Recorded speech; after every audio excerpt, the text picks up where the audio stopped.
Good morning, everyone. Grace and peace. Take heed that ye despise not one of these little ones, for I say unto you that in heaven their angels do always behold the face of my Father which is in heaven.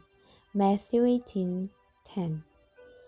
As the veil which conceals Christ's glory from our view is drawn aside, the Savior is shown to be in his high and holy place, not in solitude, careless and indifferent to our needs, but surrounded by thousands and thousands of holy angels, each one of which has a commission to fulfill for the blessing of humanity.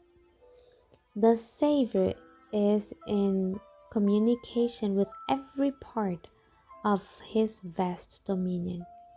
He stoops from his throne to listen to the cries of his children. His heart of love is filled with pity and compassion of them and for them.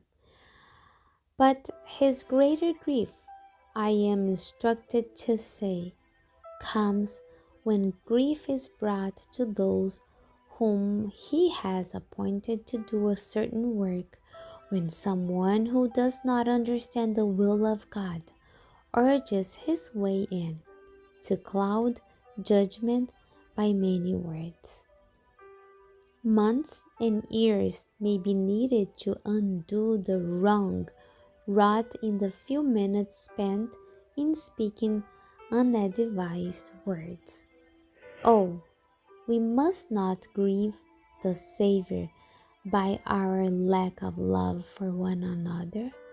At one time, the disciples came to Jesus with the question, "Who is the greatest in the kingdom of heaven?" And Jesus called a little child unto him, and set him in the midst of them, and said, Verily I say unto you, except ye be converted, and become as little children, ye shall not enter into the kingdom of heaven. We are engaged in a great and solemn work, and we should follow the Savior closely. He will lead us to higher and still higher planes of truth. Ye shall see greater things than these, he says. Only be diligent students. He opens to inspection the books where the name of each follower is inscribed, and they see with astonishment the record of actions dishonoring to God and actions commended by him. Each day's record shows the workings of providence, the efforts of the Lord to keep men meek and lowly, tender-hearted and pitiful. Christ hears every word spoken in disparagement of his children.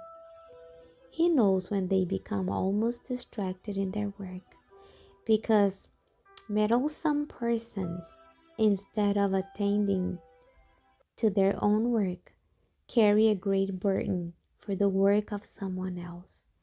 Could the eyes of the one who is cherishing evil surmisings be opened, he would see the Savior drawing near to the one whom he has accused, bending over him as, full of perplexity, he kneels beside his couch, weeping and begging the Lord for strength, for wisdom, for his keeping power.